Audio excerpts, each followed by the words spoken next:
Let me get the exact time. Good evening. Welcome to the City of Paris Planning Commission meeting, June 4th, 2025. We appreciate you coming here today. After a thunderstorm and everything yesterday, we still made it today. At this time, we have a roll call by our secretary.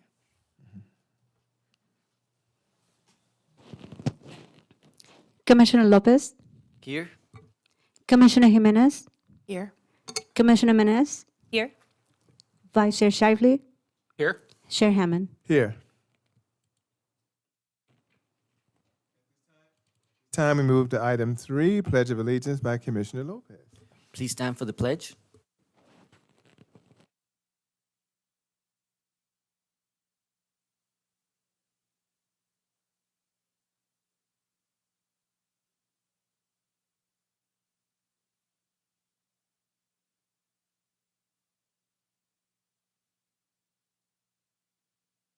Thank you, sir. At this time, we move to item 4, presentation. I don't believe we have any. So we move on to item 5, consent calendar. Item A, Planning Commission minutes for the May 7, 2025 meeting. Were there any corrections, additions, deletions? Okay. No corrections? Okay. This time we open it up for public comment. We had to do it. Public comment on the consent calendar. Anyone from the public wishing to address this item is able to come forward to the podium. If not, we close the public comment portion and move for a motion. I can make a motion. Okay. I'll second.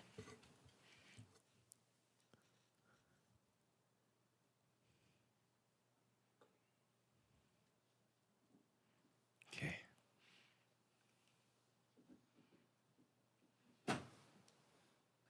Commissioner Lopez, Yes. Commissioner Jimenez, Yes. Commissioner Menez, Yes. Vice Chair Shively, Yes. Chair Hammond. Yes. I guess you can hear me. With a vote of 5-0, this motion is approved. Thank you very much. With that, we move on to item 6A, public hearing. Specific Plan Amendment 23-05321, Conditional Use Permit 24-05125, and Development Plan Review 23-00022. A proposal to consider the following entitlements related to the sales, lease, rental, storage, and maintenance of large equipment and vehicles on 3 separate sites totaling 24.9 acres. Number 1, Specific Plan Amendment to amend the circulation plan of the PVCCSP to revert the basin land use designation to business professional office land use designation, and modify the definition of large equipment retail to include the proposed use. Number 2, conditional use permits to allow the storage and routine maintenance of large equipment and vehicles intended for sale, lease, and rental in the BPO zone of the PVCCSP. And number 3, development plan review for review of the site plan and building elevations. Applicant Orbis Retail Estate Partners. Requested action is continuance of this item to the Planning Commission meeting on June 18, 2025. Nevertheless, is there any public comment on this item? Seeing none, we close the public comment portion. And we had the requested action is a continuance of this item, Planning Commission. I don't know if you had any presentation or anything on this. No presentation, Okay. Mr. Chair. Okay. I only have one question. Was there any address, or this is just a general thing where there's no location, no address, no? It's a vacant site. Okay. Do we know where? Well, there's no location. It's on the west and east side of Frontage Road, south of Walnut Street. Okay, frontage. North of Placentia as North well. of Placentia as well. Thank you, Brad. Okay. Oh, in that area. Okay. By the Charlie Apartments over there, a little farther west. Okay. There's a basin there, right? Yeah. Yes, close to the interchange, right off the freeway there. Okay. I had no idea. Okay. Thank you. Anyway, we requested action continuance of this item to the Planning Commission meeting on June 18, 2025. Do we have a motion? I'll make a motion. Chair Hammond, did you open the public hearing? Yeah. I think- Okay, sorry. Okay. I didn't know if there was any developer here that, No, but because it was noticed, it should be continued to a date, time, and right, place. right, June specified. 18, right, Yeah, and specify, please, in the motion, the time and place of the meeting Right. as well. okay. Oh, thank you very much. Man, it's cold, it's just cold. Anyway, is there a motion continuance of this item to the Planning Commission meeting on June 18, 2025? I will second. Who did the first? Oh, Commissioner Lopez, okay. And seconded by Vice Chair Shively. Okay. Notice I didn't say general, right? Commissioner Lopez, Yes. Commissioner Jimenez, Yes. Commissioner Menez, Yes. Vice Chair Shively, Yes. Chair Hammond. Yes. With a vote of 5-0, this motion is approved. Thank you very much. With that, we move on to item 6B. Interstate 215 Ellis Overcrossing Project. This is a scoping meeting for an environmental impact report for the Interstate 215 Ellis Avenue Overcrossing Project. The requested action is to conduct a public scoping meeting to review, discuss, and provide comments on the potential environmental impacts associated with the project for the preparation of an environmental impact report. Whether there is or is not, I'm assuming that I'm still going to ask it for the record, any ex parte communication, any, I know, site visits? No, okay. I don't frequent the site, but I drive by the site and know about it. Okay.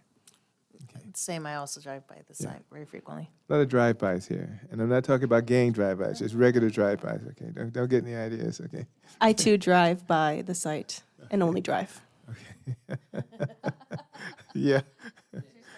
Got a rough, we have a rough commission up here, we better watch it. With that, we move to our engineer assistant. All right, good evening, Honorable Planning Commission. As you know, my name is Brad Brophy, the Assistant City Engineer for Paris, and tonight our team will be providing a scoping meeting here for the I-215 Ellis Avenue Overcrossing Project. So first off, I want to introduce you to our team here in the audience. So from the city side, we have John Porcazemi, the City Engineer, Grace Alvarez, our Special Projects Manager, and myself. And then from the EXP team, we have Saeed Reza. And then Mofat and Nichols, we have Kim Thompson and Ernie Figueroa.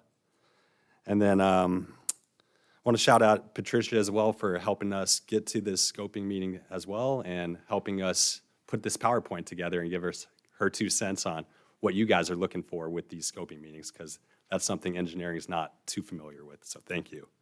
And with us as a team, we're coordinating with Caltrans through the process of the PA and ED and then the future phases of this project to construct this overpass at a future date.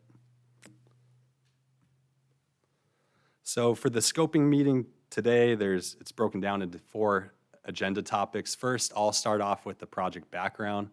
Then Saeed will provide a project description for the project we're working on. And then Kim will provide an overview of the CEQA process.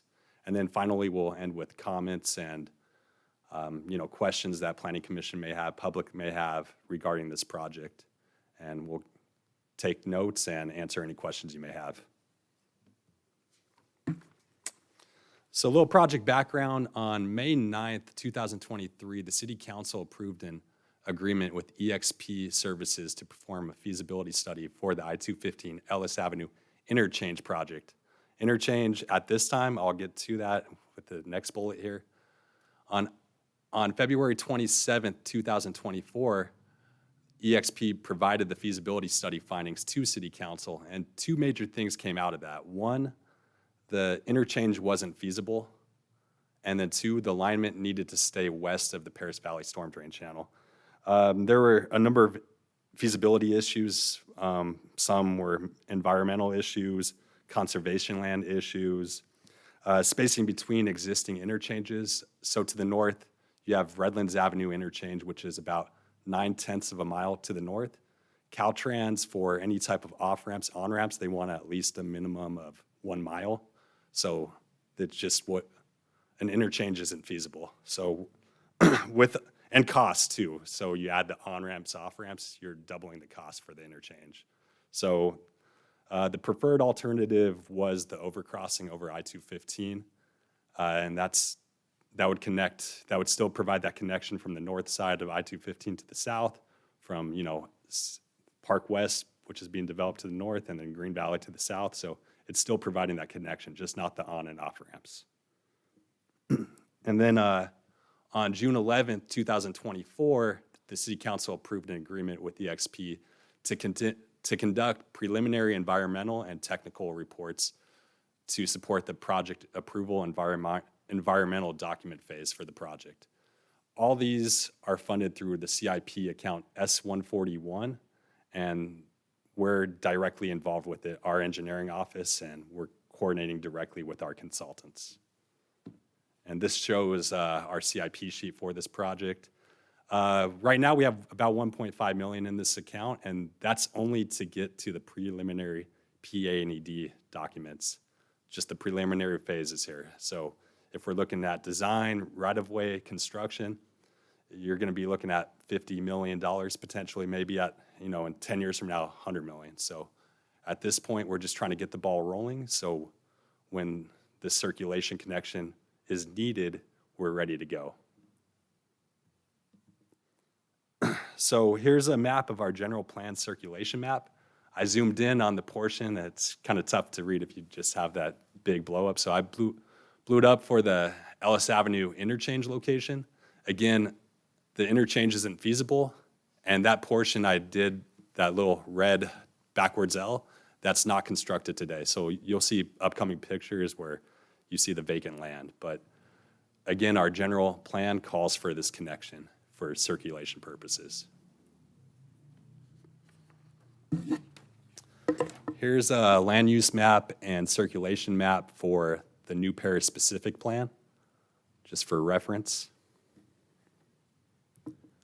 And then here's a picture from San Jacinto Avenue looking south. This is by Marietta Road, that intersection there. Looking south, again, the vacant land. This is from the I-215 freeway looking south. And this is from the I-215 freeway looking north towards San Jacinto Avenue. So the purpose of the scoping meeting tonight is to provide information on the proposed I-215 Ellis Avenue overcrossing project, to allow the Planning Commission, interested persons, organizations, and agencies the opportunity to comment on the preliminary assessment of the environmental issues that would need to be addressed in the project. And then no action is required from Planning Commission at this point. The action for tonight is for Planning Commission to conduct the public scoping meeting for this project. And with that, I'm going to hand it off to Saeed here to get into the project description. Thank you, Brad, and good evening, Commissioners. My name is Saeed Raza, as Brad said, and I'm the project manager on behalf of EXP for this project for the city of Paris. So I will go over why we need this project. So Ellis Avenue, as you know, currently ends on both sides of the freeway, doesn't connect across. So that's really inconvenient for the residents and the community because they have to travel out of the way, go to the closest interchange to get across the freeway. The nearest interchange to the north is Redlands Boulevard, Redlands Avenue, and that's 0.9 miles to the north. And the closest interchange to the south is 74 East, and that's even further away, 1.8 miles, twice as long as to Redlands Avenue. So the purpose and need of the project is to improve local circulation, reduce travel time, redistribute and rebalance traffic flow on various corridors, and improve operation of intersections, including at adjacent interchanges. The project will reconnect communities provide multimodal options, and reduce response time for emergency vehicles and first responders.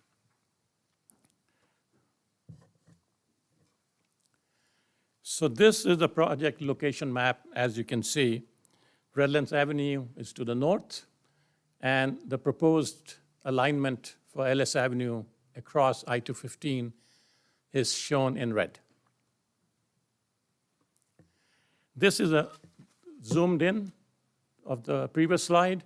So now you can look at the alignments in more detail. You can see San Jacinto River. You can see the conservation area. So the project is evaluating two build alternatives as part of the environmental document and engineering studies. And they are shown in orange is the alternative 2, and in blue is alternative 3. And over 50% of the alignment is common to both alternatives, and that's shown in black. So the difference between as far as Caltrans is concerned, the bridge will be at the same location, irrespective of which alignment becomes the preferred alternative. So the orange alignment intersects across from Murrieta Street, intersects San Jacinto Avenue across from Murrieta Street, and the blue alignment is further to the east, closer to Paris Valley Storm Drain Channel. One thing to note is what we have tried to accomplish is to stay away from the conservation land. That's shown in light blue and labeled as such, because that's protected. We couldn't have alignment run through it, so we are avoiding its avoidance alternative, and then it peels off to intersect San Jacinto Avenue at two different locations. So this slide shows what the end product will be. This is how Ellis Avenue will look when it's done. So the slide on top is the roadway portion, and the slide on the bottom is the bridge portion that will be over Caltrans Freeway. So as you can see, there will be 2 lanes in each direction. There'll be bike lane, there'll be sidewalks, there's parkway, there's raised median. So it's a multimodal facility that will accommodate passenger cars, will accommodate pedestrians, will accommodate bicyclists, it will accommodate people with disabilities, and transit. So it's a complete package. Caltrans call it complete street. So it's a complete street concept that accommodates all modes, whether it's passenger cars and even transit could be buses and so on. So that's the concept for Ellis, and the same concept for the bridge portion, that the only difference is that we don't have parkway and we don't have raised median, because it costs a lot of money to build a bridge with a raised median. So to be efficient and economical, we're not proposing raised median on the bridge, but once we are out of the bridge, on embankment, on the roadway portion, there will be raised median. And then the aesthetics is, it will be clean canvas, and city will accommodate whatever city and the community wants in terms of aesthetics, hardscape, landscape, and so on. Monuments, gateway, and so on. So with that, I will turn it over to Kim, who will go over the CEQA process.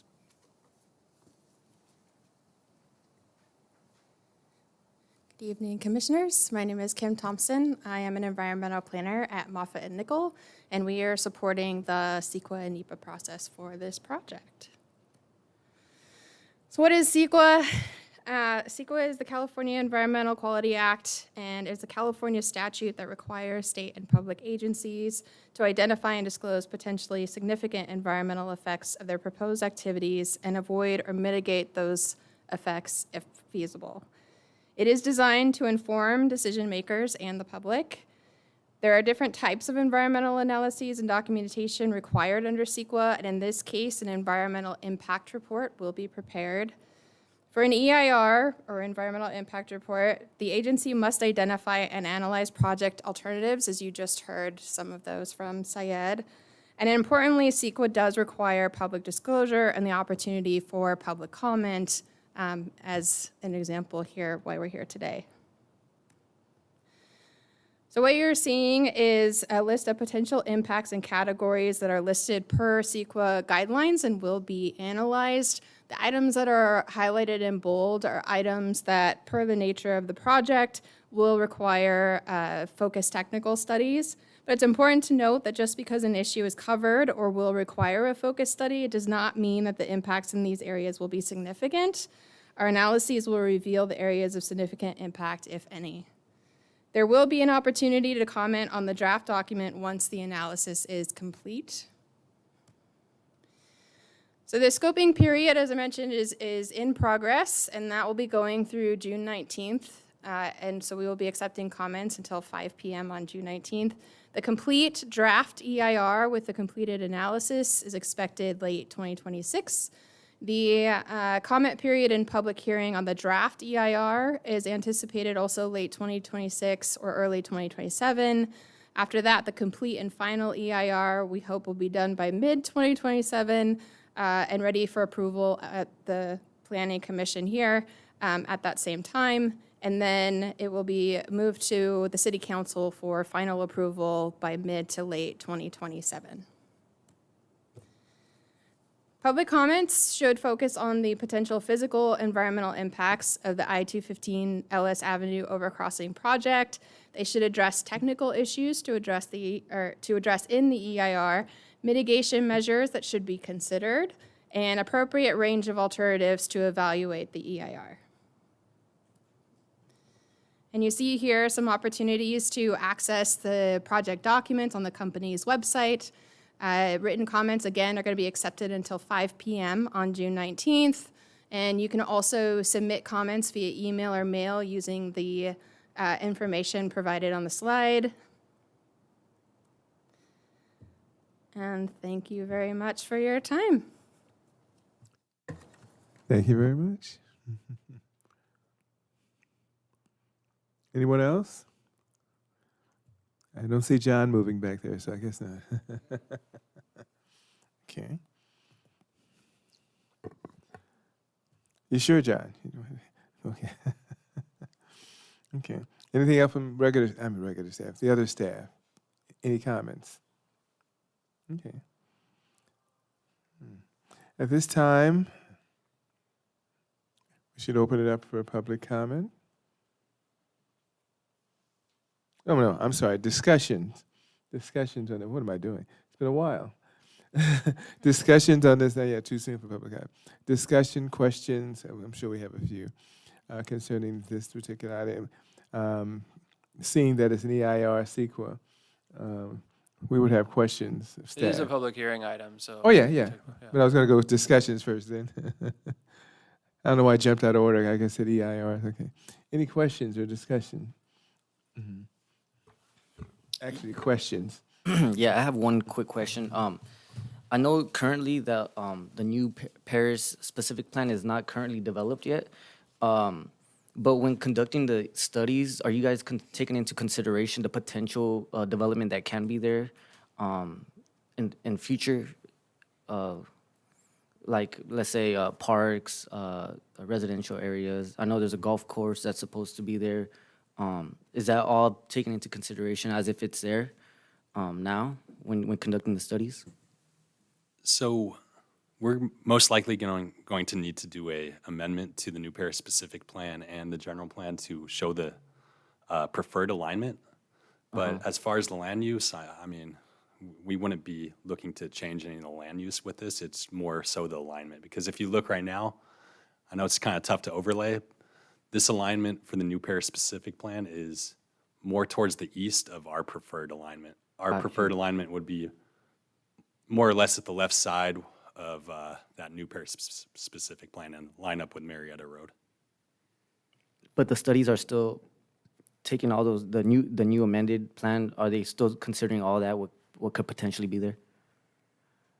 Is that being looked into as well, or? It's not really related with this, to be honest. Oh, it's not? This is strictly just a circulation standpoint. Got you. So the surrounding areas, it's not going to be considered? I mean, Patricia, would you have anything to add to that? Sorry, my microphone was not working. So the analysis will be based on what the existing new Paris-specific plan Gotcha. includes. What came before you as a scoping meeting, it is a project, but however, it has not been approved or it hasn't been entitled. It's all speculative right now. Yes. Okay. Okay, sounds good. Thank you so much. May I actually add on to that question and maybe try to clarify? So will the EIR be examining like land use, like potential impacts to the land use? Because just for example, I know that right here, the land use that's shown, the one with like the golf course and all that, that is currently in like under review and in the process of possible rezone. So I don't, is the EIR going to be analyzing the possibility that this overcrossing might affect existing land use? So it can be. Okay. I mean, that's a perfect Okay. comment to have for a meeting like this tonight. Okay, thank you.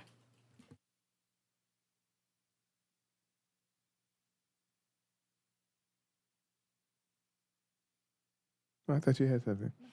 I'm going to expound on that a little bit, too. The original, if you're looking at the specific plan, even though that was part maybe 1990s or something, but the idea there's nothing else there. So, and this is an important question, if you're going to base an EIR, you'd base it on, as an example, what's in that area, there's that old Kmart, long before you guys were here, building, which was a boathouse later on.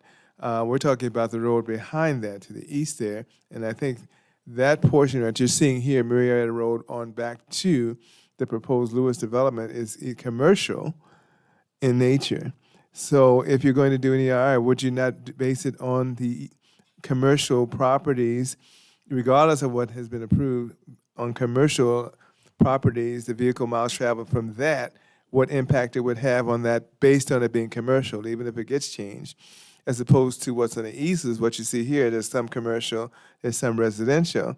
So as opposed to just being nothing there, you'd have to have a basis for something as opposed to just being flat. So if you put a freeway or a street there, it's going to have some impact. I guess the basis, what are the basis that we're using? If we're using this as a basis, then you're going to have to do it based upon commercial to one side, and you know there could be vehicle miles traveled on commercial on a general basis, versus the other side, which has some residential, has hotel. That impact could be significant, but you have to base it on something as opposed to it's just dirt right now. But that's what we have now. That may be changed, that may be amended. Whatever this new one is, we may throw it off. Who knows? But the idea is we have to have a formal baseline. So that's I think what he was asking. You know, when they do this land use planning portion, then is really the idea to base it on that. You know, and so if this street goes and connects to Marietta Road or the other direction farther east, you're still going to have this debate. It may come down to this, what you're seeing right now, with some alterations. How does that impact as opposed to all residential? So we do have commercial plan. There's supposed to be a Lewis development. Whether that gets built, that's irrelevant. But there's commercial there. What impact would this have on that? Properties in terms of noise and other things. I think that's the question. You know, so you're forming a basis for land use and that, and if it goes and connects to Murray Road, it's still going to have an impact either way on both sides. Okay. My other issue, I'm just jumping the gun on since I'm here, and I know it's probably not a significant part, but I know we talked about this earlier, but San Jacinto Road, since it's an overpass and not an interchange, so it's not going to be like the Nuevo where you have come on, off, and that, it's still going to be coming from industrial areas to the west and some residential to the west, but it's still industrial farther south. And they get on, if they got on the freeway, they would be the 74, or if they get on Ellis, we're going to come to San Jacinto, which is now zoned, or is it a truck route? Is it a truck route from there to Redlands? To the east, the county, who knows what the county wants to do? So how would that impact San Jacinto Boulevard if this is an overpass and trucks are not allowed or are allowed in the city of Paris? That would be another question. What would that impact that street? Which could be, is it a secondary arterial where they have 3 lanes and I'm not sure what it's called now, but you know, we have to widen the lanes. Would that be a consideration in terms of studying what that would be impact on San Jacinto? So So I'm throwing a lot out there, but this is all environmental impact report questions, seeker questions. Okay.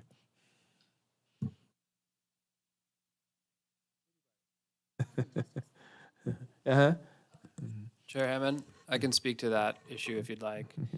So the general rule is that the existing physical conditions at the time the notice of preparation of an EIR is prepared should be used as the baseline for environmental review. However, cities have significant discretion in deciding how to measure existing conditions and may use historic conditions or a future baseline, for example, future build-out of a specific plan or general plan, when there is substantial evidence that a comparison of the project to existing conditions would be misleading or without informational value because of some unusual aspects of the projects or its surrounding conditions. So I agree with the comment that Mr. Brophy made, that it's a great comment and a great thing to be thinking about for this very purpose. This is why we're here. Do you think, the baseline should be existing physical conditions, or should it be something else? And that's direction you can provide for purposes of preparing the EIR. Okay. I didn't say it that way, but that's what I mean. That's why he's a lawyer, I'm not, right? Anyway, I'm sorry, guys, I jumped the gun here. Go ahead. Mhm.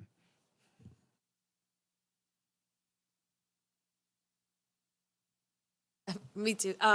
Question, can we go back to the items that were highlighted on what would be covered in the EIR and what's not?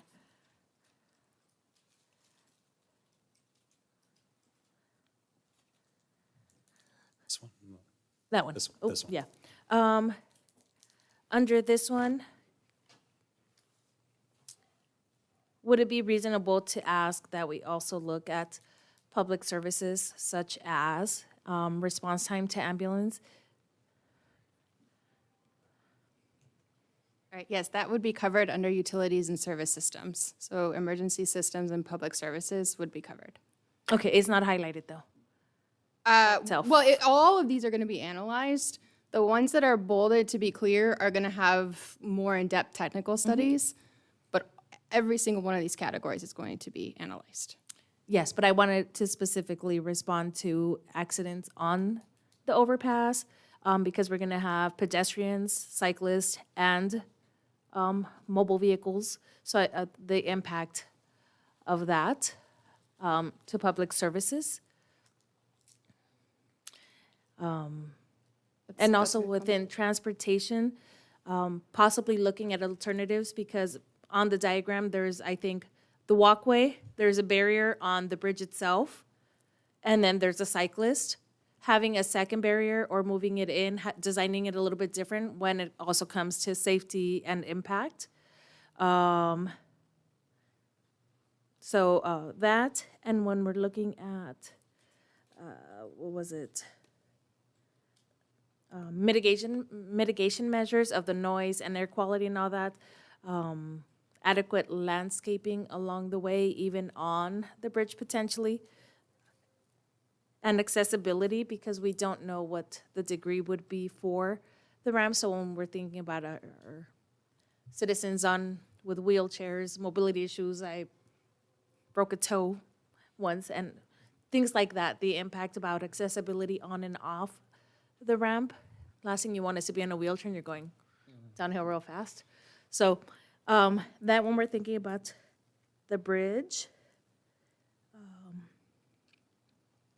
and I guess the cumulative impact of what's going around, I also wanted to think about when we're looking at the aesthetics of the city and as we're coming in, how many bridges or overpasses we have within a certain amount of distance and how to mitigate that if it's apparent where it's too much. And I'll give somebody else a chance before I keep going.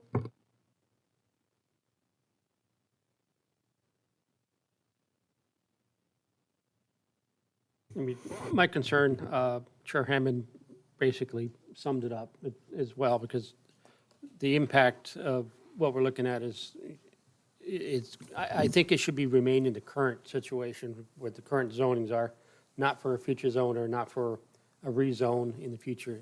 I think it only needs to remain as what it is now. Or of that interest of what's there, or only to be allowed to modify the zones that are already existing in there only, and how the impact of the overpass is going to directly impact a larger zoning area versus smaller zoning area of each area. And the uses that this will impact, not having any off ramps, I think it's somewhat minimal, but it's important to see as the flow of pedestrians and vehicles from north and south and vice versa, how it impacts, again, how it impacts the current zones and if those zones need to be rezones in the future.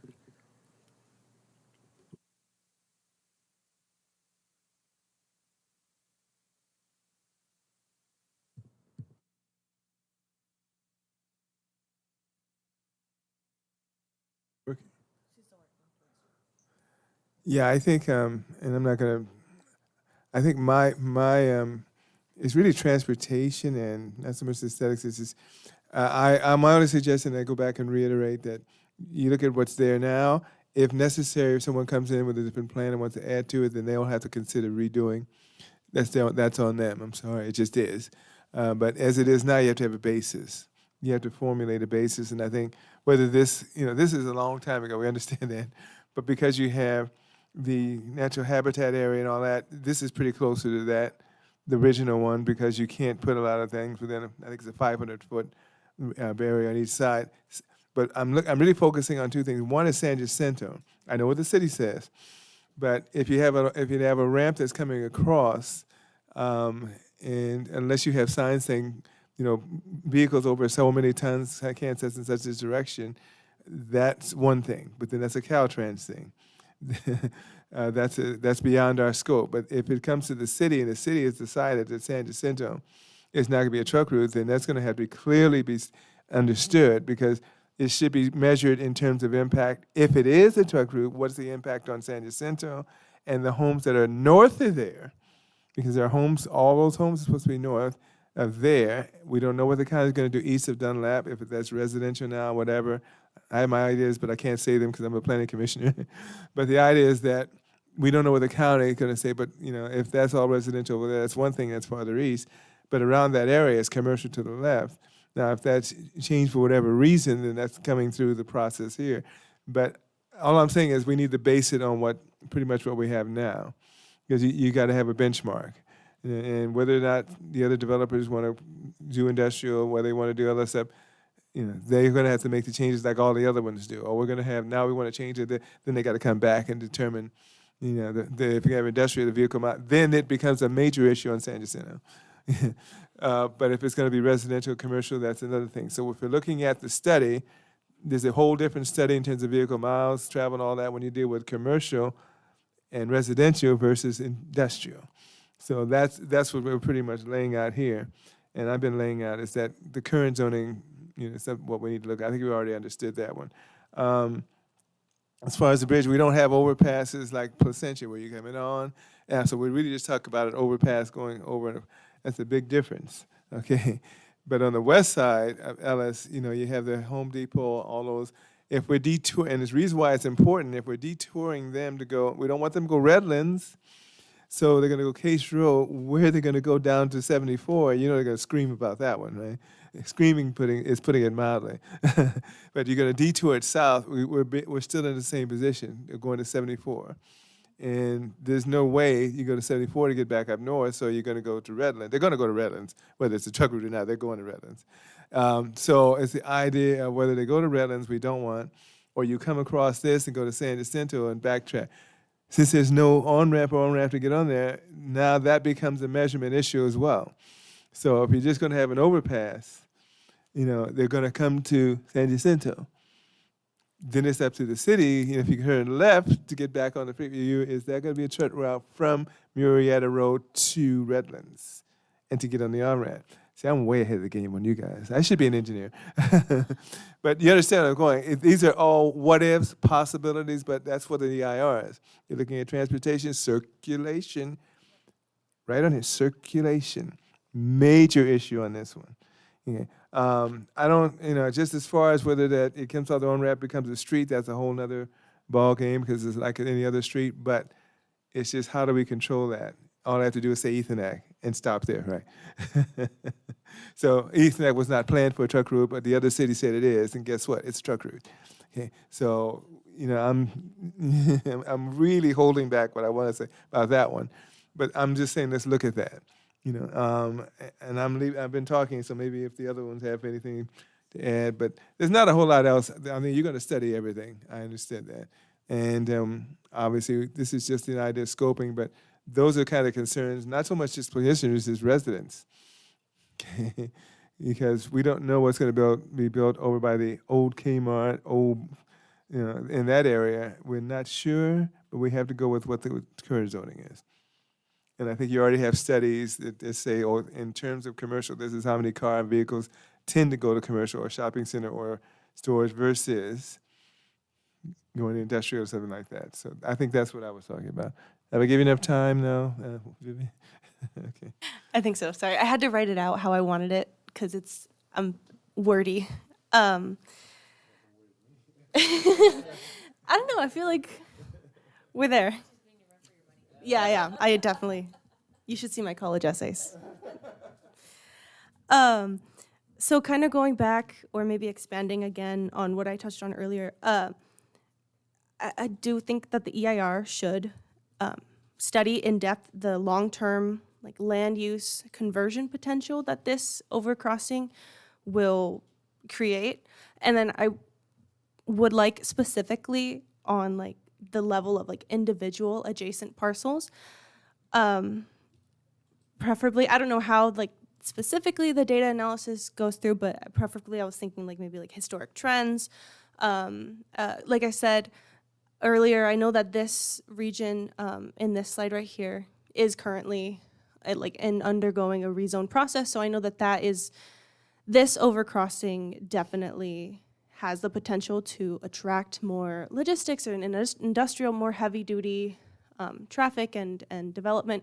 And so I think that it's really important that we examine how possible that is for all the other surrounding adjacent parcels, and then really go into depth as to how that will affect the residents that are there and then will likely be there in the near future.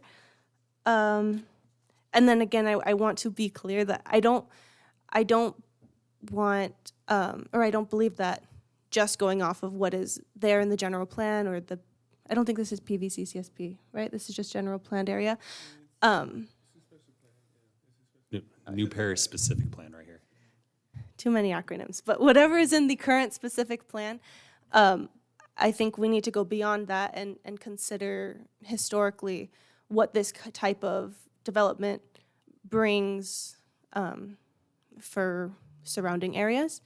And then I wanted to, and then another point, but very similar, when it comes to conducting the cumulative analysis, I believe, again, because the environmental impact report that this specific plan is working off of is quite old. It's been revised, I'm not sure how many times, but I'm sure more than a handful. And so I do think that we need to use a combination of both up-to-date, so most up-to-date from the amended specific plan, and then future baseline, future predicted baseline for air quality and different impacts when we're considering the long-term cumulative effects that this overcrossing has the potential for, if that makes sense. That's what I have right now in my chicken scratch. I'll have more later. I would like to elaborate on that when we're looking at the cumulative, because I know a lot of things have come up on Case Road, and if we go back to the overlay, not that one. This one. That one. Yeah. When we look at transportation, like Case Road, I know had been an issue and has been brought up several times. So the cumulative impact of the Case Road interchange, the Redlands interchange, and especially with those developments, I think there was a few industrial, there's a residential one further in. So really looking at that impact and mitigation service, or mitigation measures for big rigs to not be able to access this overpass, because that's not what it's designed for, and the positive impact of having those on this type of road, not just short-term, but long-term as well. But really looking at how this would impact, and looking at both alternatives, Alternative 2 and Alternative 3, at all those measures separately, because I do want to see a full report of the cumulative impact using Alternative 2 and then Alternative 3, because we actually go through and read those hundreds and hundreds and pages. So that, and there was one more thing that I wanted to bring up, and it just left my brain. But I think that was the main point, is utilizing everything that has been approved up to now as part of a cumulative report and variations thereof. So like the ones that are already, I guess what I'm saying is, we have what's going to be coming, what's been proposed and approved. We have things that are already in development stages. So kind of taking those out, because the ones that have been approved and are not developing already can eventually not. So having those variations, but specifically of what has been approved to be coming within Case Road and the impact everywhere along the freeway.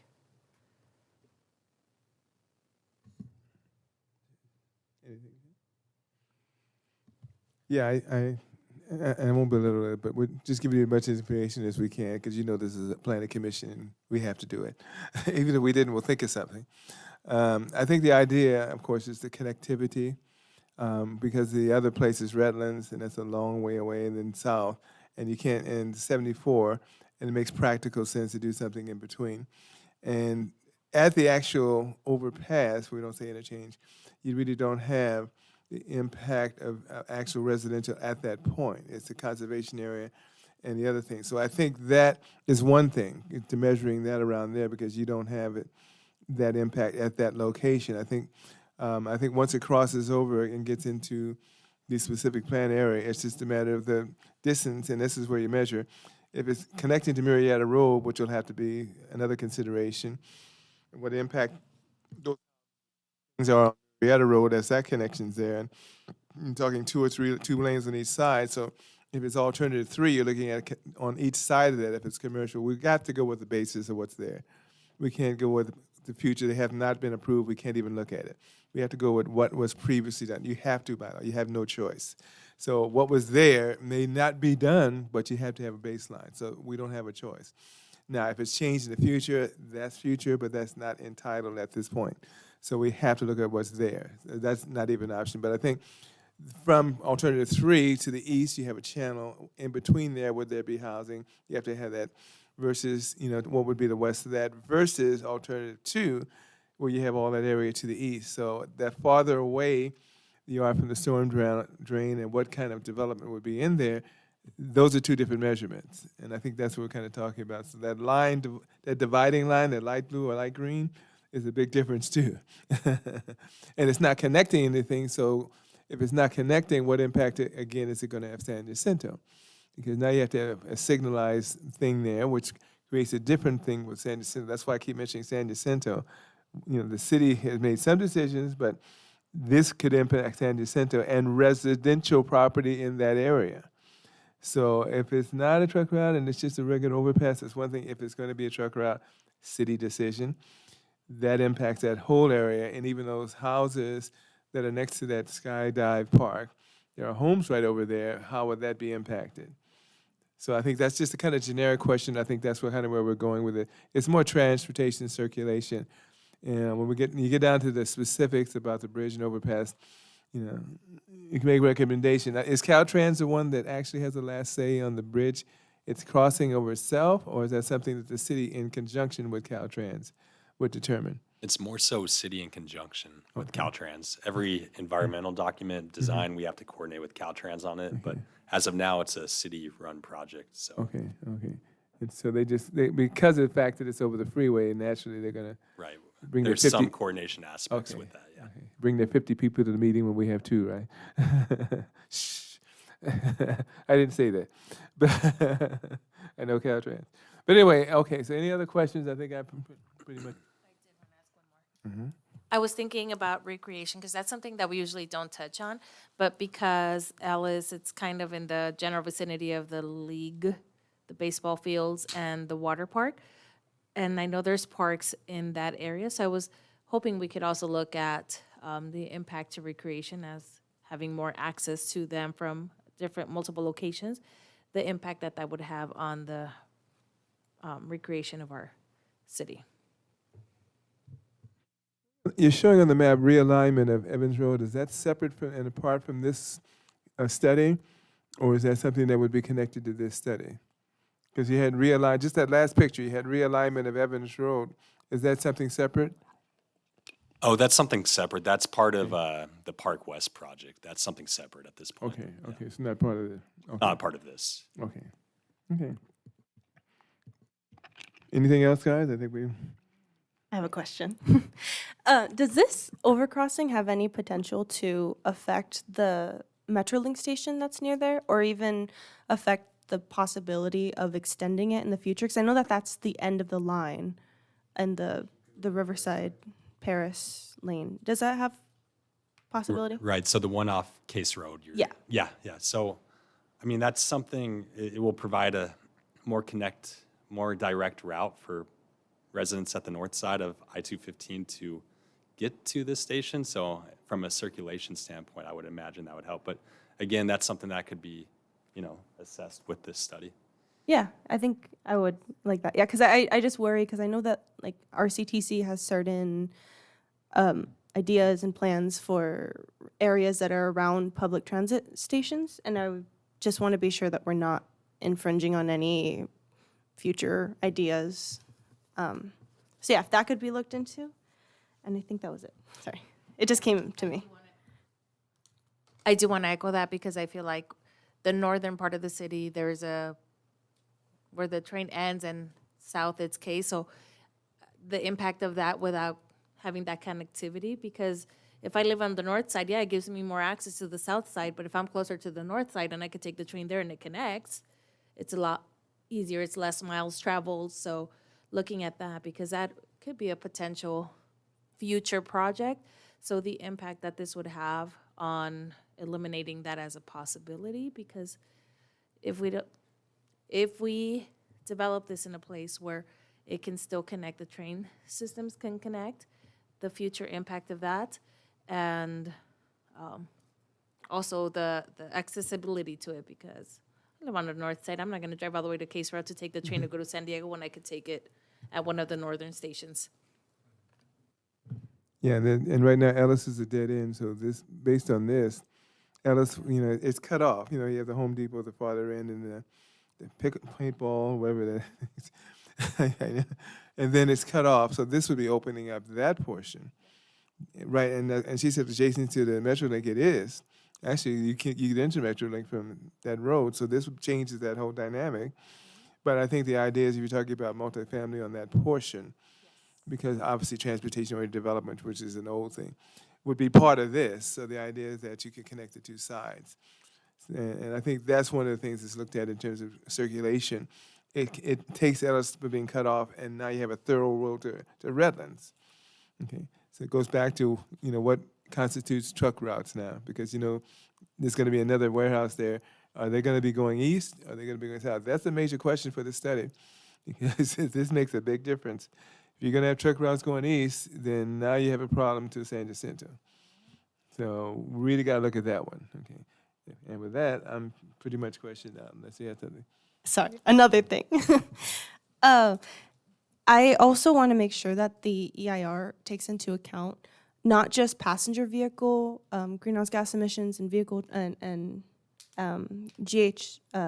greenhouse gases and emissions. There you go, I said it right. But also heavy duty trucks. I know that, or I don't know, actually, I'm not sure if this is going to be a proposed truck route or if this has been in the talks, but I do know, living in Paris, even if it's not, it is. So I think that that's very important to make sure that we include heavy duty trucks in the emission studies. And now I'm done. Good. Very good. So I have one thing I just kind of discovered and realized that, we really need to study how the impact of the Home Depot train spur as it overcrosses Ellis at the point of, here, we're showing here, it's the point of where we begin to do the overpass and the expansion. So, because I know a lot of times when you get deliveries for freight, it's very slow right at the moving. intersection. It's, very slow moving, and it's going to block traffic for a long period of time sometimes as it crosses the Ellis traffic. So if that could be investigated and see if there's an alternative or a bridge or something like that to go over it. Yeah, it's right at the spur where that Home Depot train. I hadn't thought about that one. And that's where it's opening up. Right. Yeah. So maybe building the bridge so it lands after that potential. That's part of the, what's the best alternative? Okay. Okay, thank you very much. And if there's any other comments you have, there's still time to, if you think of it overnight, you could always reach out and provide the comment to us. So Are you Please feel kidding? free. This planning commission have comments? Come on. Where have you been? You might get one at 2 o'clock in the morning. that's totally fine. just text me. Text my personal. Yes. Say, Brad, are you up? Oh, boy. You open yourself up with that one. Okay. And again, here's just for everyone at home and for you guys, here's the way to contact us with comments. Notice how John's name on here and he didn't say anything. He's trying to get out of it. Okay. That's where we send everything to John. Okay. Okay. Smart man. Thank you very much, man. Thank you. Well, there was a lot of comments, so I hope you got all pretty much.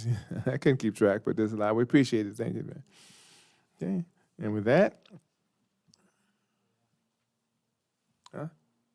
Chair Hammond, I Public don't believe comment? you've opened the public hearing for public comments yet. Okay, we put it at this end. Okay. I thought I did it first, but I guess we do it. Okay. We didn't. We did? Just to be sure. Okay. Okay. I was out of order. Mine was out of order. Okay. We got to talking. This time we open it up for public comment on this particular item. Anyone wishing to address the Planning Commission can come forward at this time and speak at the podium. It's for the record, guys, okay? John hasn't said anything yet. Okay. Okay, we close the public comment portion, and since we've had our discussion, hopefully you had all the notes. Thank you very much, and we will hopefully take that into consideration.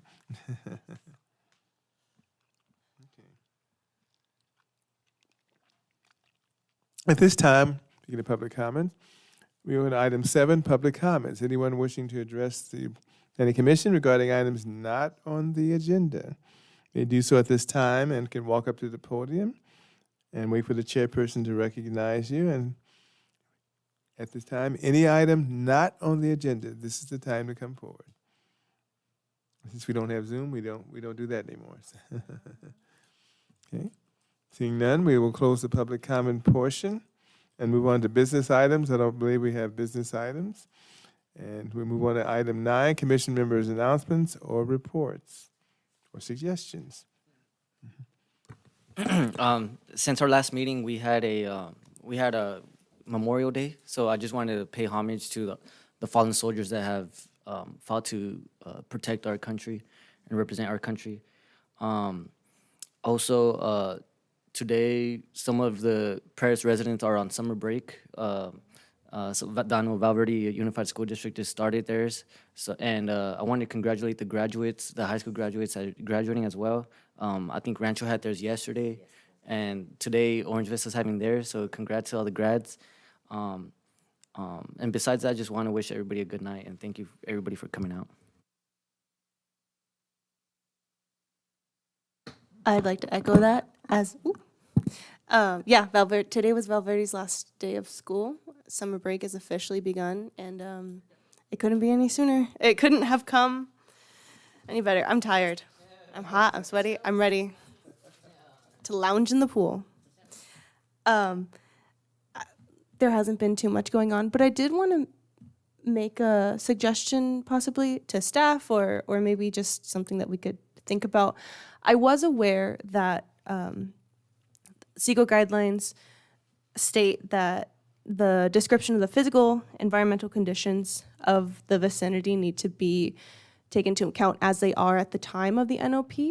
I know in the past there have been some concerns where certain development plans will come in and the environmental documentation that they're working off of isn't necessarily up to date. I was wondering, maybe again, this could be just something that we look into, if there a possibility for the city or for us or anything to put into place, like develop our own standards, develop our own guidelines. So that way, when it comes to notice of preparation meetings, we don't have to hold everybody captive and you know, speak in circles. Maybe if we have that outlined already, that, you know, the specific standards that we're looking for, maybe that could help out in the future. I don't know if that's something that's possible. If it is, I think it'd be really cool to look into it. If not, it's fine. I'm a yapper, so I'm good to keep going. But that's all that I have.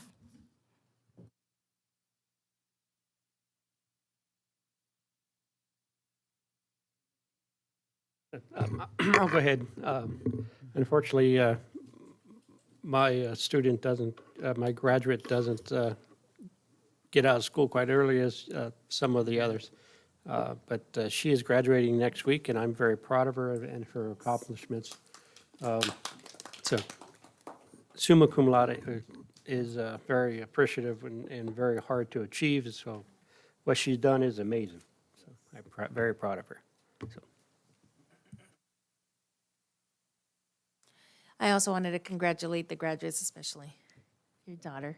That's really hard work to get there. All 4 years, it's not a one-time thing. It's consistent and it's very tenacious. I did want to give a huge shout out to Rancho Verde, the Valverde cabinet, everybody, especially two good friends of mine, Derek and Linda Sonata, because they were nice enough to donate one of their graduation tickets. My daughter's friend wanted me to be there. So not only did they give up a ticket, they also provided an umbrella. So we were out in the thunderstorms and the lightning for about an hour and a half because we didn't want to lose our spot. Nobody was going to hold spots. So we were there in the pouring rain, soggy shoes and socks. When we got on the bleachers, it was terrible. No matter how much you tried to wipe it off, it was raining so hard. But the Valverde staff, what they were doing is they were cleaning them out for the graduates, so that was really nice because, you know, they still went through with it in the rain. Those kids were out there in the rain because they deserved to be recognized, and it was amazing. Remember, you can watch them on demand. The band was there, of course. Sounded amazing. One of my favorite things that Rancho does at their graduations is they have like their song that they play for the band. And at the end, all the graduating band members are able to come over to the band and they get to hear that song played to them one last time. So I cry every time because they've played there for 4 years. They've given it their all. And then at the end, they get to hear it from the other side and it's played for them.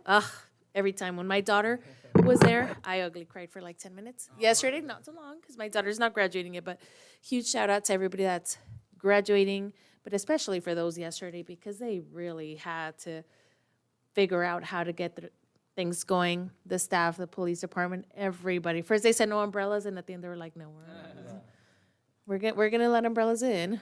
My bag is still soggy. I said my clothes is dry. But it was so beautiful to see that even through all that, the recognition was there. It was still about the students and this great, great step in their lives. So congratulations. Very good, very good. And I know you want to go right back to school next week, but no. I have to go back tomorrow. I was joking. She, okay. Two things, and one, I will try not to take too long. One, I want to give special thanks not only to our IT staff who puts up with us, but to the engineering department who puts up with me. This is a great, I know, you give me the check tomorrow, okay? No, they have a great staff. John doesn't say anything, but don't worry. I bothered him a lot. Wonderful staff, great attitude. I would love to work. This is why people want to work for the city of Paris, because they have a great staff. No one's putting up with me for the people watching, okay? But as a city employee, I think I have a special recognition for how difficult it can be, because you got a balancing act, and you know where I'm going, right? But I know how difficult it is, but this is a great staff. If you guys don't know that out there, we know it. You know, and I've been in I've rated their department twice, and they've been very great. Didn't throw me out. Yeah. But I've been to the department. They're really great people. If there was more money, I would give it to them. You know, they're really, really hardworking, great. I know. It's on tape, okay? But really, thank you to John. John has just been a wonderful person and a great engineer, and these are really great people to work. So if you get a chance going over there, just walk across the street. They might let you in if you pay them. No, but you can't get through the doors, you know. But I really appreciate it. I have one, actually had a request. I got a special request too. And I think I have 23 years, I can make a request.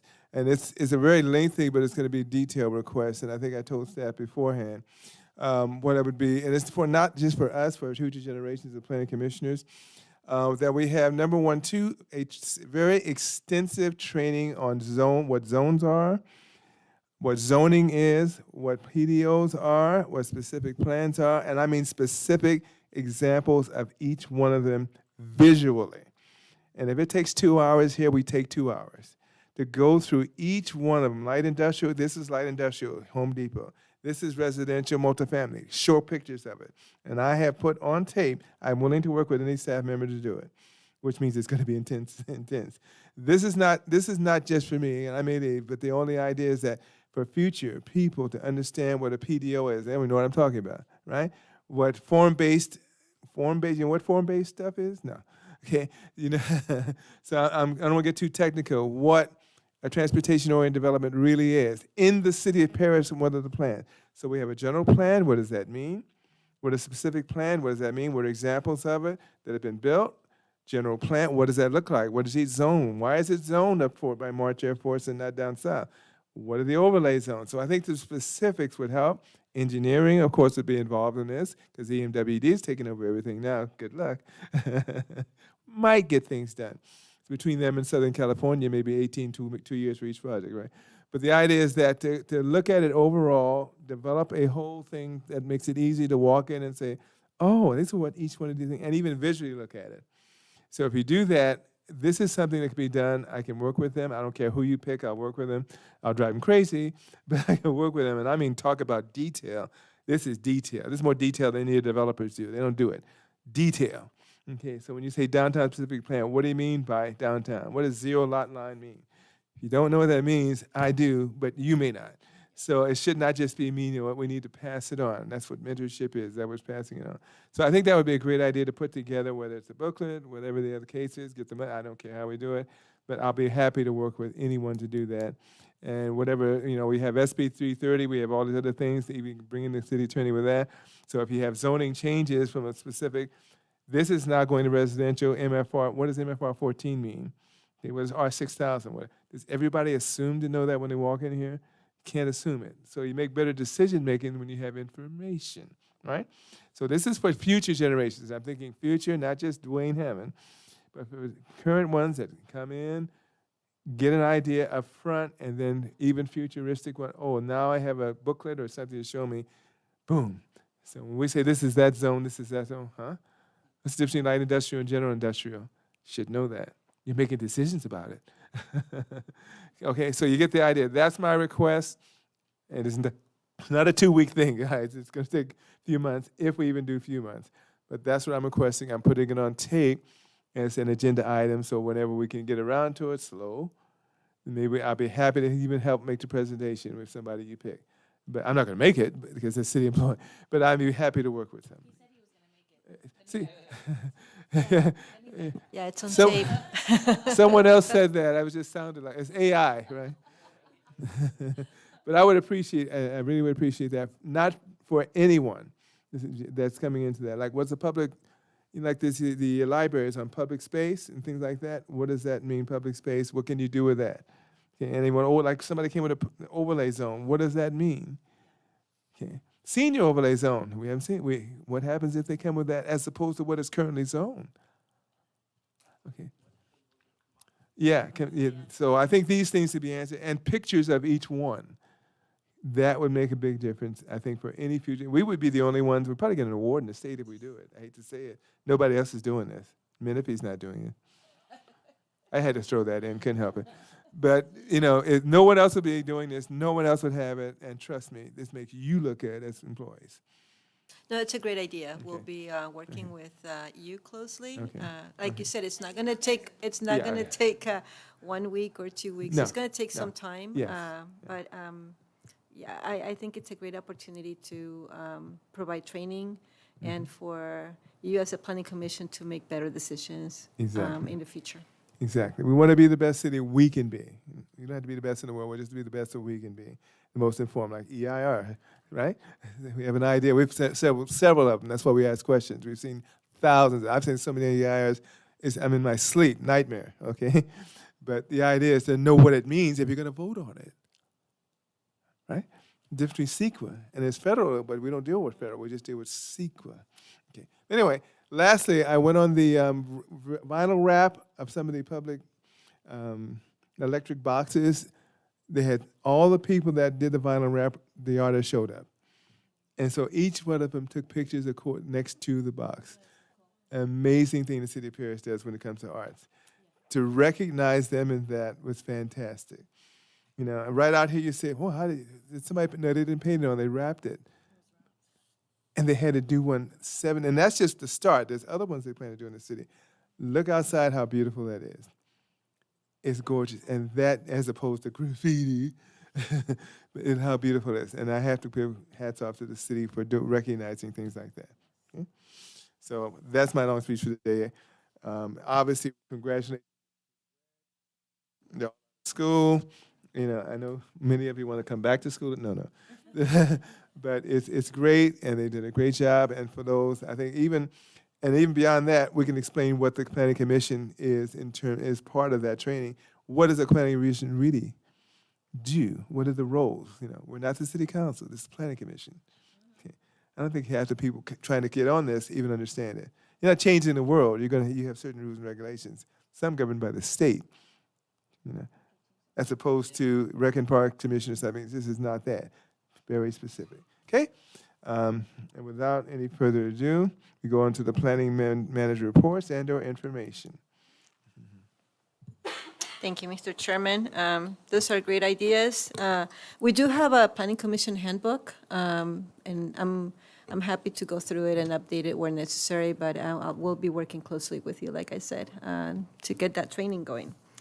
For upcoming events, we have the 24th Annual Rods and Rails event coming up this Saturday from 5 to 9. This is the first time I believe it's going to be done in the evening.